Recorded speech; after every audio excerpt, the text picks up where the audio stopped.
Okay.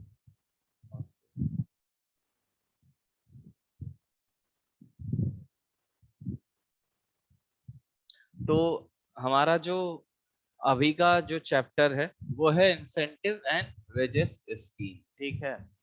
आपके जो भत्ते हैं, जो आपको रोज मजदूरी है, और जो आपको प्रोत्साहन राशि किसी भी जगह पे मिलती है, उसके क्या क्राइटेरिया होते हैं, उनका स्ट्रक्चर क्या होता है और किस हिसाब से मिलता है और उसका क्या बेसिस है, क्या आधार है कि वो क्यों देने ही चाहिए, इनके बारे में हम लोग डिस्कशन कर रहे थे। तो इससे पहले जो है हम लोग क्या क्या चीज पढ़ रहे चुके थे इसके बारे में मैं बता देता हूँ। इससे पहले हम लोगों ने मजदूरी के बारे में पढ़ा था कि मजदूरी क्या होता है। ठीक है। मजदूरी के अलावा आपने देखा था कि मजदूरी का नेचर क्या होना चाहिए। ठीक है। मजदूरी के नेचर के बाद से हम देखा था कि मजदूरी का प्रकार क्या होना चाहिए। ठीक है। बहुत सारा मजदूरी का आपने प्रकार देखा। उसके बाद आपने डायरेक्ट लेबर और इनडायरेक्ट लेबर में मजदूरी देखी कि उसमें मजदूरी कैसे मिलती होगी। उसके बाद हम लोग वो मजदूरी के भुगतान की प्रणालियां या विधियों को देखा था हम लोगों ने। ठीक है। अब जो मजदूरी के भुगतान की तीन प्रणालियां हमने पढ़ी थी, पहला टाइम रेट सिस्टम पढ़ा था कि समय के आधार पे आप भुगतान कर सकते हैं। ठीक है। समय के आधार के बाद आपने पढ़ा था कार्य के आधार पे, कार्य या फिर पीस रेट सिस्टम जिसे कहते हैं। उसके बाद उन दोनों में हम लोगों ने क्या कंपैरिजन भी देखा था कि कौन बेहतर है, कौन अच्छा है। ठीक है। तो अब ध्यान से सुने, जो तीसरा प्रणाली है भुगतान का, जैसे इंसेंटिव कहा जाता है, प्रोत्साहन या प्रेरणात्मक प्रणाली कहा जाता है, इंसेंटिव स्कीम कहा जाता है, आजकल ये बहुत चर्चित है। लगभग सभी नए इंडस्ट्रीज में, नए एरा में ये बहुत ज्यादा चर्चित है। पहले जमाना ऐसा था कि सबसे पहले टाइम बेसिस सिस्टम मजदूरी का होता था कि समय के आधार पे आपको मजदूरी दी जाएगी। आजकल जो सिस्टम है वो बदल चुका है। ठीक है। आजकल नए नए तरीके और स्पेशली साइंटिफिक मेथड इस्तेमाल किए जा रहे हैं किसी भी काम को करने के लिए। ठीक है। तो अगर कामों की तुलना करें तो अगर जो नियोक्ता है या फिर जो एम्प्लॉयर है, ठीक है, जो एम्प्लॉयर है वो क्या चाहता है? एम्प्लॉयर हमेशा चाहता है कि हमको पैसा बहुत कम देना पड़े और काम में खूब अच्छे से एकदम, मतलब श्रमिक को चूस चूस के मैं उससे काम निकाल लूं भैया। मतलब उसको एक क्षण भी बैठने ना दूं और मेरा सारा काम होता रहे। पैसा लेकिन क्या हो, कम देना पड़े, ऐसा चाहते हैं। ठीक है।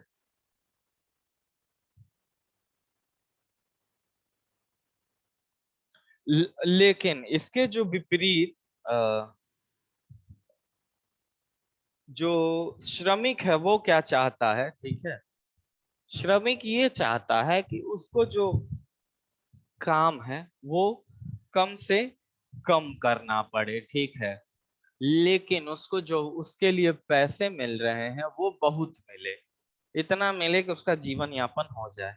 तो यहाँ पे जो जी चुराने की परंपरा चलाई आई है, ठीक है, मतलब जो कार्य से भागने की प्रवृत्ति बढ़ती चली गई समय के साथ। टाइम रेट सिस्टम में भी कुछ घाटे थे और पीस रेट सिस्टम में भी घाटे थे। तो हुआ क्या कि श्रमिक वर्ग में बहुत सारे लोग ऐसा सोचने लगे कि काम ना करना पड़े, काम से जी चुराने लगे और ये कल्चर के तौर पे बढ़ता चला गया। तो इसी के लिए जो साइंटिस्ट है वो सोचे कि कोई ऐसा सिस्टम क्यों ना इजाद किया जाए जिसमें जो श्रमिक है उसको जी चुराने से छुटकारा मिले। ठीक है।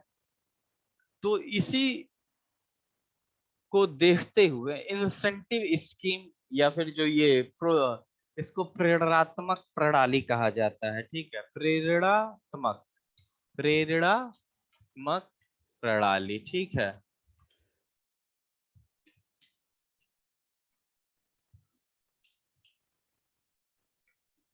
कि ऐसी प्रणाली विकसित की जाए जिससे जो हमारा श्रमिक है उसको प्रेरणा मिले किस चीज का काम करने का। अब वो तरीके बहुत सारे हैं, हम आगे देखेंगे, ठीक है। उससे पहले जो दो प्रणालियां हमने पढ़ी, कौन किसकी, भुगतान की, स्पेशली सामयिक दर प्रणाली और कार्य पद्धति दर प्रणाली, जिसको मतलब हम लोग वर्क पीस रेट सिस्टम कहते हैं, और एक टाइम रेट सिस्टम। उनमें कुछ खामियां थी, आपको मैंने कल डिस्कशन में बताया भी था कि उनमें क्या क्या खामियां थी। अब देखिए, जो कुशल और अकुशल श्रमिक हैं, अगर टाइम रेट सिस्टम की बात करें तो वो उन दोनों में फर्क नहीं करता है, ठीक है, कि कौन स्किल्ड है कौन अनस्किल्ड है। बस काम टाइम वाला हिसाब होना चाहिए कि इस टाइम पे वो आते हैं और इस टाइम पे वो जाते हैं, तो बस ठीक है, इतना आपको मिलेगा। वो इसमें फर्क नहीं करता कौन कितना अधिक काम कर रहा है। लेकिन खामियों अगर इसमें देखी जाए तो जो ये कार्य पद्धति सिस्टम था भुगतान करने का, ठीक है, पीस रेट सिस्टम था भुगतान का, उसकी एक खामी ये थी कि उसमें जो पदार्थ की गुणवत्ता है, क्योंकि इस पर इसमें जो भुगतान है वो जितना अधिक से अधिक उत्पादन आप कराएंगे उतना अधिक से अधिक आपका पैसा बनेगा, ठीक। लेकिन उत्पादन अधिक कराने के चक्कर में क्या होता था कि उत्पाद की गुणवत्ता में कमी या उससे कॉम्प्रोमाइज करना पड़ता था। तो दोनों के अपने अपने जगह दोष हैं, ठीक है, उनमें कुछ खामियां, उनके कुछ डिसएडवांटेज है। तो यही कारण हुआ कि इन दोनों का इन दोनों में सुधार कैसा किया जाए, या फिर कोई ऐसी प्रणाली ले आई जाए भुगतान की जिससे जो श्रमिक का मन है, ठीक है, कार्य से जी चुराने की प्रवृत्ति उसको कम किया जा सके, ठीक है। तो इसी के लिए प्रेरणात्मक प्रणाली की इजाद हुई। चूंकि ये जो प्रणाली है ये मोर साइंटिफिक इन नेचर है, ठीक है, इनको साइंटिस्टों ने इसे डेवलप किया है कि आप ऐसा काम करें ऐसा काम करें। आपको सुनने में लग सकता है ये काम तो आम लोग भी करते हैं, कि अगर किसी का वो करना है तो उसको कह दे भाई, उदाहरण के लिए आपको किसी से काम कराना है तो उसे कह दीजिए मैं तुम्हें घर और खाना दूंगा लेकिन तुम ये मेरा काम करो। ये भी एक प्रेरणात्मक सोच ही है। तो जो ये सोच है वो आम जिंदगी से ही ली गई है, ठीक है, भले ही ये साइंटिफिक हो लेकिन ये आम जिंदगी से ले गई है। अब देखिए प्रेरणा क्या होता है, इंसेंटिव स्कीम ऊपर लिखा हुआ है, ठीक है। तो इंसेंटिव का क्या मतलब होता है, आप लोग फिल्मों में टीवीज में कहीं भी कई जगह देखे होंगे कि इंसेंटिव नहीं मिला। कई लोगों के मुंह से सुने होंगे कि इंसेंटिव नहीं मिला है। तो इंसेंटिव अर्थात प्रेरणा क्या है और किसके लिए क्या इंसेंटिव है, इसकी बात समझेंगे, ठीक है, कि क्या इंसेंटिव होता है।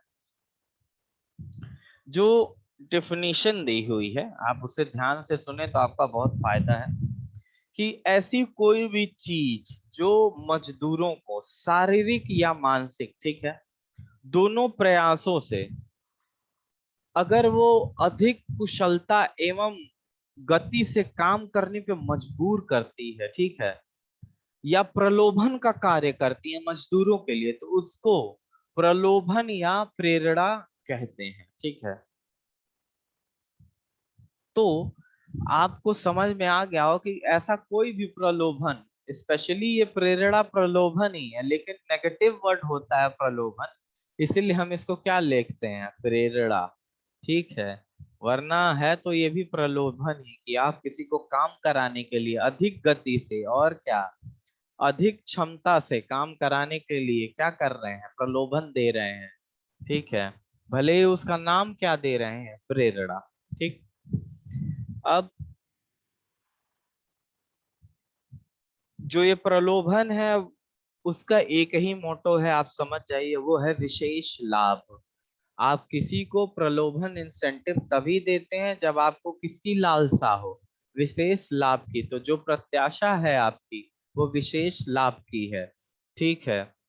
मतलब what do you want more money more profit, that is the basic of this incentive scheme. अब आगे देखते हैं कि क्या पर्पस है इंसेंटिव का, क्या उद्देश्य है इस प्रणाली का जो हम पढ़ रहे हैं। क्या जरूरत थी कि हम लोगों ने इससे पहली वाली जो दो प्रणालियां था उनकी खामियों को दूर करने के लिए नई प्रणाली विकसित किए। तो जो इंसेंटिव या प्रेरणा का मुख्य लक्ष्य होता है वो श्रमिकों और मजदूरों का, ठीक है, उनके हालात की,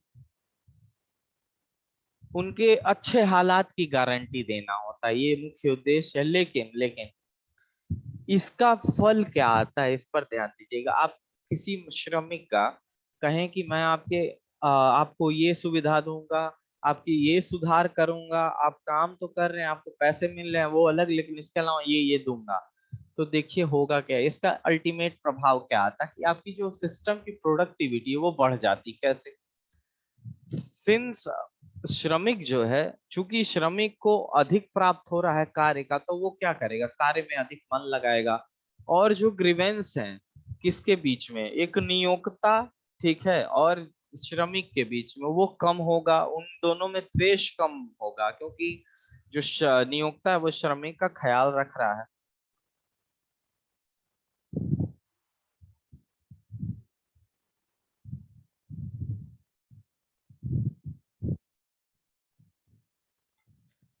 अब देखिए इस ख्याल के कारण जो श्रमिक है वो अधिक से अधिक आउटपुट देने की कोशिश करेगा कम से कम इनपुट पे, ठीक है।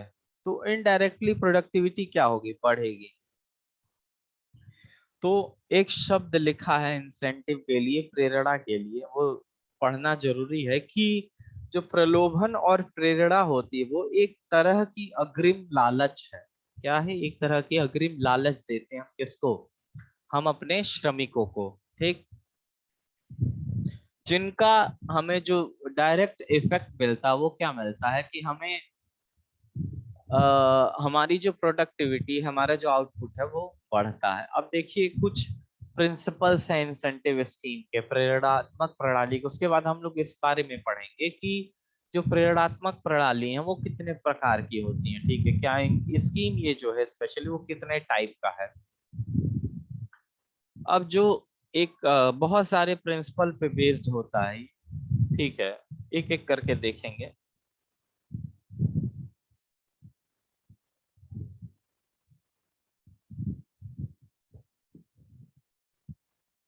चलिए, जो भी आप इंसेंटिव स्कीम बनाएंगे अपने इंडस्ट्री के लिए, ठीक है, वो सोच समझ कर बनाएंगे, ठीक है। वो थेसिस करके, रिसर्च करके ही बनाई जाएगी, ठीक है। बिना ऐसे विचारे कोई भी इंसेंटिव स्कीम नहीं दी जाएगी।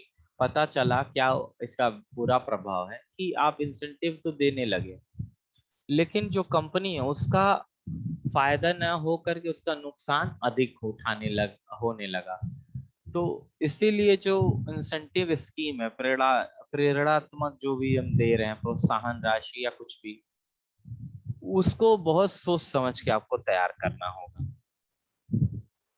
अब जो दूसरा प्रिंसिपल है प्रोत्साहन या प्रेरणा या फिर प्रलोभन देने का, आप जो भी प्रेरणा देंगे वो वर्तमान के आय से 15 से 20% अधिक ही लगे, ठीक है। ऐसा ना कि वो कम ही लगे। पता लगा कि आप 15,000 किसी को पेमेंट कर रहे थे और कोई सुविधा नहीं दे रहे थे, लेकिन अब आप उसको पेमेंट 10,000 करेंगे और उसको सुविधा बढ़ा देंगे, तो इससे वो प्रलोभन में नहीं आएगा, ठीक है।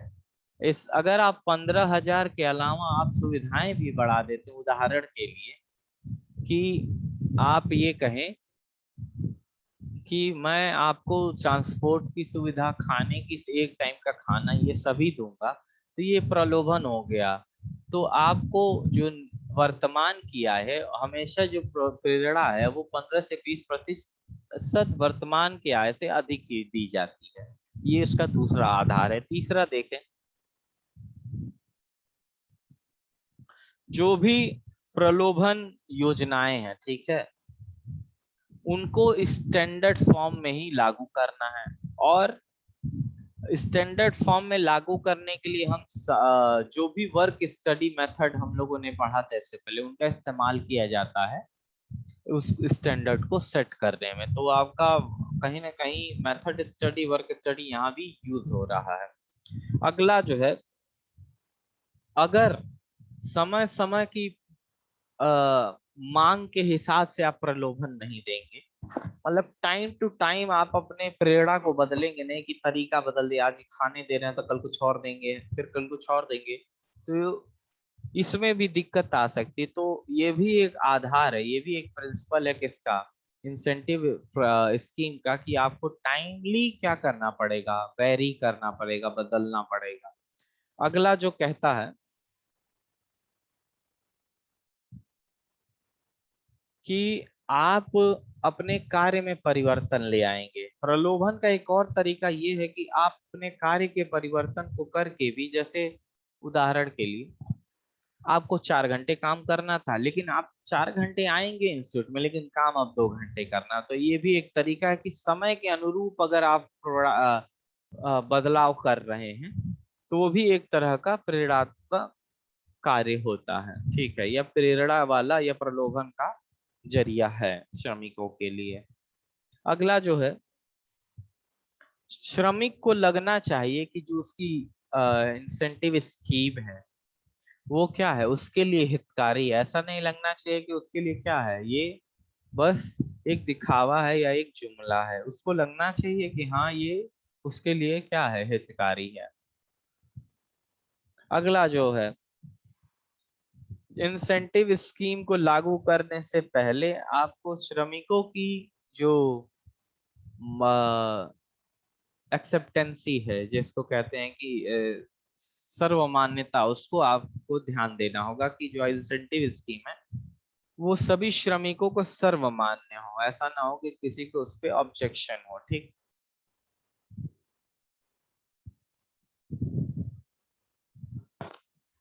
किसी भी इंसेंटिव स्कीम में न्यूनतम वेज का मतलब मिनिमम वेज का जो कॉन्सेप्ट है वो तो लगता ही है, उसके अलावा अतिरिक्त वेज का भी प्रावधान करना चाहिए। मतलब किसी ने ओवर टाइम कर दिया तो आपको दुगना चार्ज मिलेगा, आप 1 घंटा अधिक रुके तो आपको एक्स्ट्रा मिलेगा। तो इस तरह की चीजों का आपको टाइमली अपडेट करना पड़ेगा इंसेंटिव स्कीम में। ये कुछ प्रिंसिपल्स हैं जो आप समझ रहे होंगे, और आपको अगर लिखने को आ जाए तो आप लिख भी सकते हैं, क्योंकि ये आम जिंदगी से रिलेटेड है। ठीक, तो अगला जो टॉपिक है उसके बारे में आप देखते हैं, वो है प्रेरणा के रोग। कौन कौन सा फॉर्म है इंसेंटिव का, किस तरह प्रेरणाएं दी जाती हैं या प्रलोभन दिया जाता है इंडस्ट्री में। तो दो तरीके हैं, एक है फाइनेंशियल और एक है नॉन फाइनेंशियल। आप समझ गए, एक वित्तीय तरीके का अगर प्रेरणा दिया जा रहा है, वित्तीय में स्पेशली पैसा, पैसा का फॉर्म कुछ भी हो सकता है। ठीक है, उसमें अगर आप वित्तीय प्रेरणा दे रहे हैं तो वो फाइनेंशियल इंसेंटिव के अंतर्गत आता है। और एक होता है कि नॉन फाइनेंशियल इंसेंटिव, मतलब ये है कि अगर गैर वित्तीय प्रणाली अपना रहे हैं प्रेरणा की, तो वो नॉन फाइनेंशियल की कैटेगरी में आता है। ठीक, अब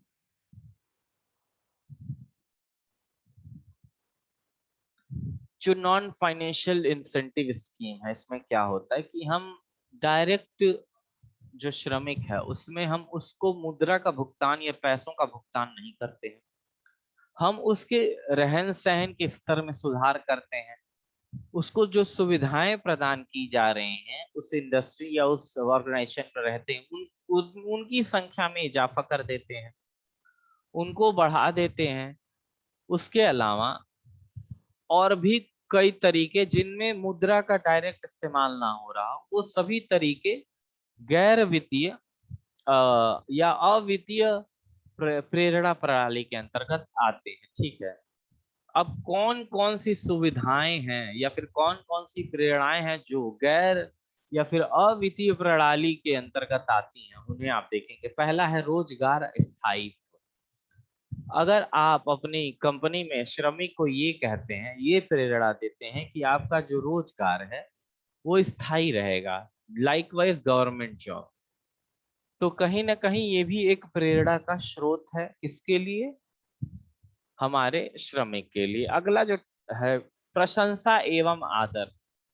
अगर आप किसी के वर्क को रिकॉग्नाइज करते हैं कि yes you do it very good in comparison to others, आपने इस कार्य को बहुत बेहतरीन से किया और आपका इसके लिए सम्मान होना चाहिए, तो टाइमली आप उसको क्या करते हैं, पुरस्कृत करते हैं, आप इसको अवार्ड देते हैं। तो ये तरीका किसके अंतर्गत, ये भी एक तरह की प्रेरणा है, प्रलोभन है श्रमिक को। अगला तरह का जो प्रेरणा है वो है पदोन्नति के अवसर, मतलब आपको, आप किसी श्रमिक को रखे और कहे कि यार तुम्हारा टाइम टू टाइम प्रमोशन मैं करूंगा, हर एक साल पे आपका प्रमोशन पक्का है, तो ये भी एक तरह का क्या है, प्रेरणा ही है।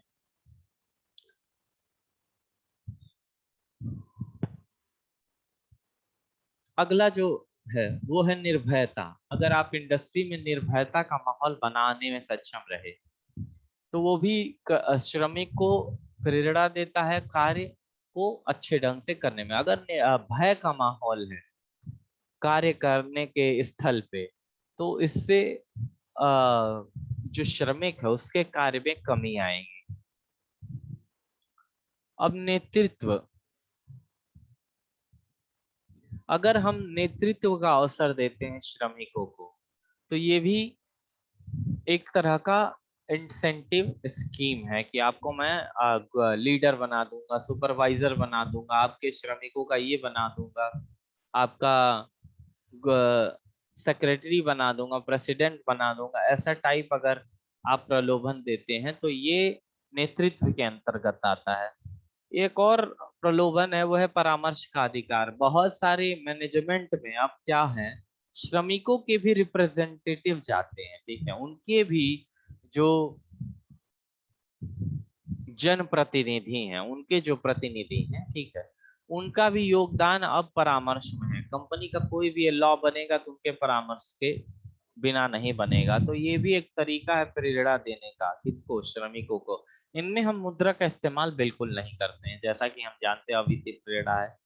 प्रबंध में प्रतिनिधित्व, इसका मतलब यह है कि आप डायरेक्ट मैनेजमेंट को उनको क्या कर दिए, सिर्फ और सिर्फ उनको परामर्श का अधिकार ना देके उनको डिसीजन लेने का भी अधिकार दे दिए, तो ये डायरेक्ट कहीं ना कहीं आप मैनेजमेंट में उनको हिस्सा दे रहे हैं। किनको, श्रमिकों को। तो श्रमिकों को इससे प्रेरणा मिलती है कि ठीक है हम अच्छा काम करेंगे क्योंकि ये मेरी ही कंपनी है। तो ये कुछ तरीके थे, कुछ इन स्कीम थे नॉन फाइनेंशियल इंसेंटिव्स के। अगला जो स्कीम है वो है फाइनेंशियल इंसेंटिव स्कीम। वो काफी बड़ा है, ठीक है, उसमें बहुत सारे प्लान आते हैं जिनके बारे में आपको पढ़ना है, स्पेशली वेयर प्लान, हेजले plan, Rowan plan, Gantt plan, Taylor's differential prices plan, Emerson efficiency plan, living wage plan, co partnership plan, profit sharing plan, Bedaux plan. So these all are the financial incentive scheme which are mentioned under your syllabus. तो इन सभी के बारे में आगे देखेंगे, उससे पहले आप समझ लें कि फाइनेंशियल इंसेंटिव स्कीम क्या होता है, ठीक है। अगर आप प्रेरणा के रूप में किसी को मुद्रा, कैश, पैसे ये सब देते हैं कि आप लो, आपने अच्छा काम किया, आपको ये पैसे मिलेंगे, आपने ये काम समय पे कर लिया तो आपको ये काम मिलेंगे, आप सारे एम्प्लॉयज में ये काम सबसे अधिक करते हैं तो आपको ये अवार्ड मिलेगा।